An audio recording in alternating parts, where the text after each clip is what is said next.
Very good morning students. हमारी आज की वर्कशीट चैप्टर गति पर आधारित है और आज हम पढ़ेंगे दूरी, विस्थापन और चाल।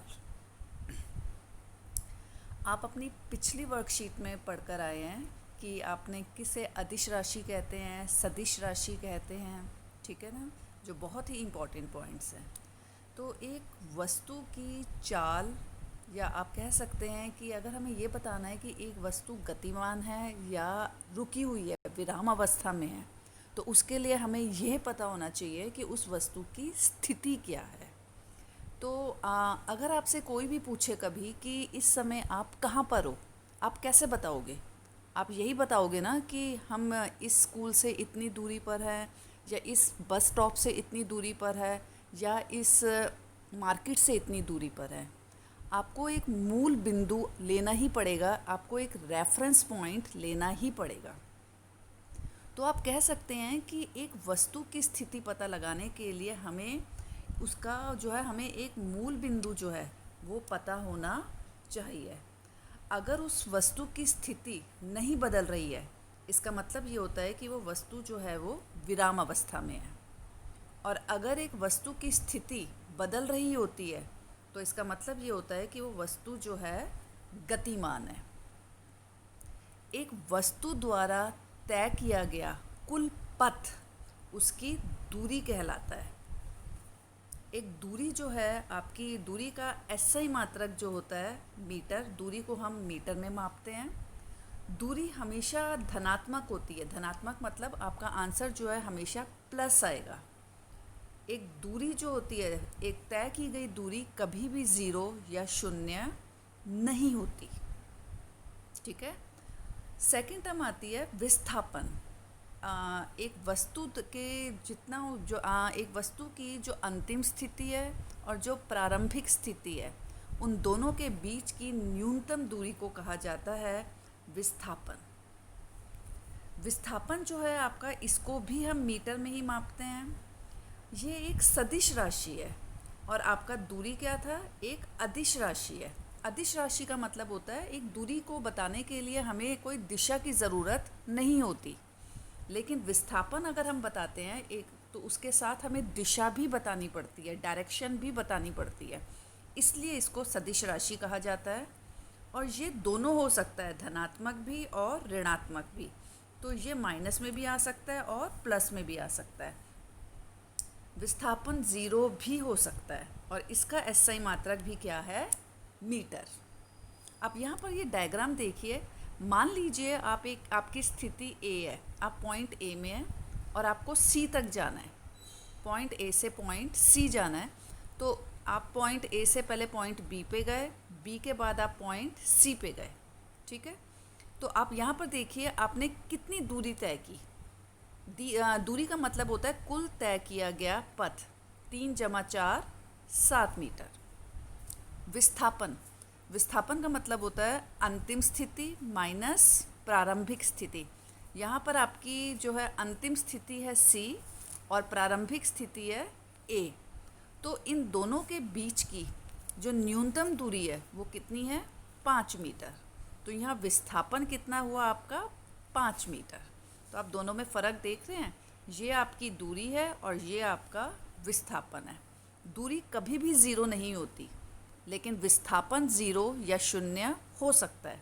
यहाँ एक उदाहरण देखिए। मान लीजिए आपने पॉइंट ए से चलना शुरू किया, ये आपका पॉइंट ए है, और आप ऐसे वृत्तीय गति में होते होते पॉइंट बी तक आ गए, मतलब उसी पॉइंट पे वापस आ गए। तो आपका इस समय अंतिम और प्रारंभिक स्थिति के बीच में न्यूनतम दूरी क्या होगी, 0। अगर आप उसी बिंदु पर चलकर वापस आ जाते हैं तो उस समय विस्थापन क्या हो जाता है आपका, 0। और इसमें दूरी क्या होगी, ये जो आपका वृत्त है, इसकी जो परिधि है, इसका जो सरकमफ्रेंस होता है जिसे कहा जाता है 2πr, ये इसकी दूरी है। दूरी कभी भी 0 नहीं होती, लेकिन विस्थापन 0 हो सकता है। यहाँ पर एक और उदाहरण देखिए। मान लीजिए आप पॉइंट ए से चले, ए से बी गए, बी से सी गए, सी से वापस ए पे आ गए। जिस बिंदु से आपने चलना शुरू किया उसी बिंदु पे अगर आप वापस आ जाते हैं, अगर आपकी प्रारंभिक और अंतिम स्थिति सेम हो जाती है तो आपका विस्थापन क्या हो जाता है, 0। और दूरी क्या होगी, कुल तय किया गया पथ 3 जमा 2 जमा 4, ये आ गया आपका 9 मीटर। तो आई होप आप सबको इन दोनों में दूरी और विस्थापन में अंतर समझ आ गया होगा। नेक्स्ट देखते हैं। नेक्स्ट आपकी टर्म जो आती है वो है चाल। चाल किसे कहते हैं हम, इकाई समय में तय की गई दूरी को चाल कहा जाता है। ये एक अदिश राशि है। अदिश राशि का मतलब है हमें इसके लिए दिशा की ज़रूरत, बताने के लिए एक डायरेक्शन या दिशा की ज़रूरत नहीं होती।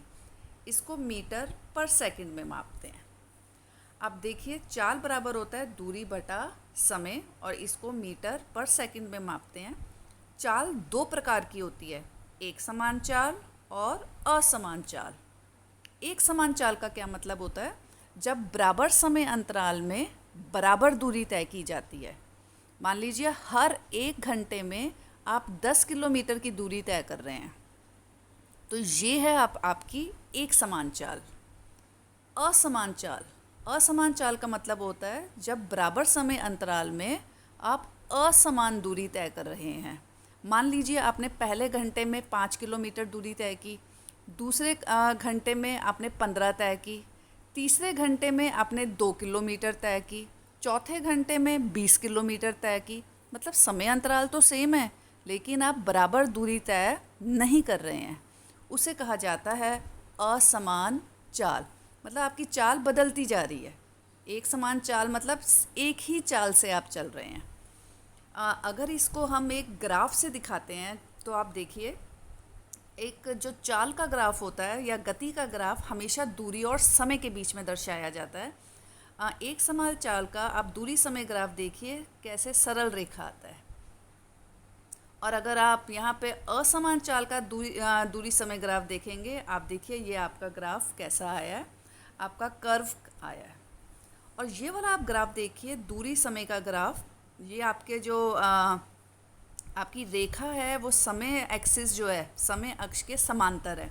इसका क्या मतलब है, इसका ये मतलब है कि जैसे जैसे समय बढ़ता जा रहा है दूरी वही है। दूरी में देखिए कोई बदलाव नहीं आ रहा, दूरी समान है।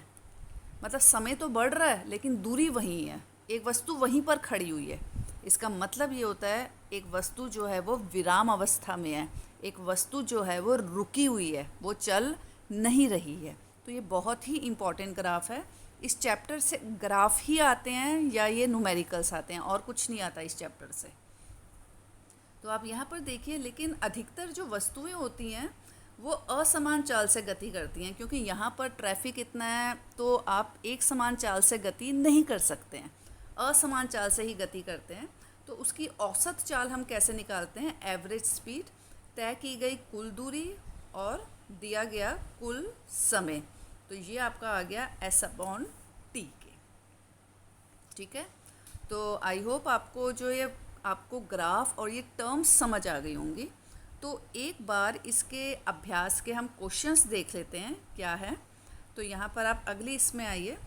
पहला क्वेश्चन है, दूरी तथा विस्थापन में अंतर स्पष्ट कीजिए। आप साइड में ही देखिए लिखा हुआ है, दूरी कुल तय किया गया पथ, विस्थापन अंतिम स्थिति तथा प्रारंभिक स्थिति के बीच न्यूनतम दूरी।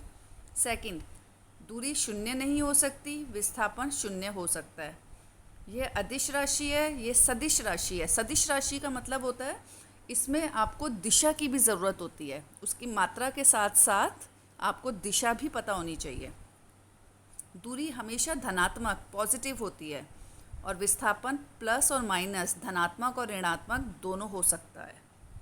सेकंड क्वेश्चन आपका एक न्यूमेरिकल है, एक कार 20 मीटर की दूरी 5 सेकंड में तथा 20 मीटर की दूरी अगली 3 सेकंड में तय करती है। इसकी औसत चाल क्या होगी। हमें पता है कि औसत चाल होती है कुल तय की गई दूरी बटा कुल समय। कुल दूरी होगी यहाँ पर आपकी 20 जमा 20, कुल दूरी होगी 20 और ये 20। कुल समय हो गया 5 सेकंड जमा 3 सेकंड, 40/8, 5 मीटर पर सेकंड। चाल को परिभाषित कर उसका एसआई मात्रक लिखिए। अभी आपकी ऊपर पीछे चाल का ही आपने पढ़ा था। चाल किसे कहते हैं? इकाई समय में तय की गई दूरी चाल कहलाती है। इसका एसआई मात्रक मीटर पर सेकंड है।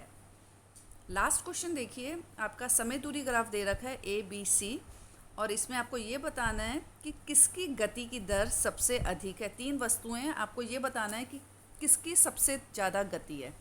हमें क्या पता है गति किसे कहते हैं? एक निश्चित समय अंतराल में कितनी दूरी, जिसने जितनी दूरी तय की है। यहाँ पे कोई भी आप समय अंतराल ले लीजिए, मान लीजिए मैंने ये समय ले लिया, इतना समय है। बी ने देखिए इतनी दूरी तय की, सी ने इतनी दूरी तय की, ए ने इतने समय में किसने कितनी दूरी तय की। देखने से ही पता चल रहा है कि इतने समय में ए ने सबसे ज़्यादा दूरी तय की है। तो ए ने सबसे ज़्यादा दूरी तय की है एक निश्चित समय अंतराल में।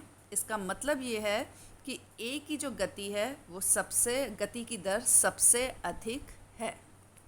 ठीक है, तो आई होप आप सबको आज की वर्कशीट समझ आ गई होगी। Thank you.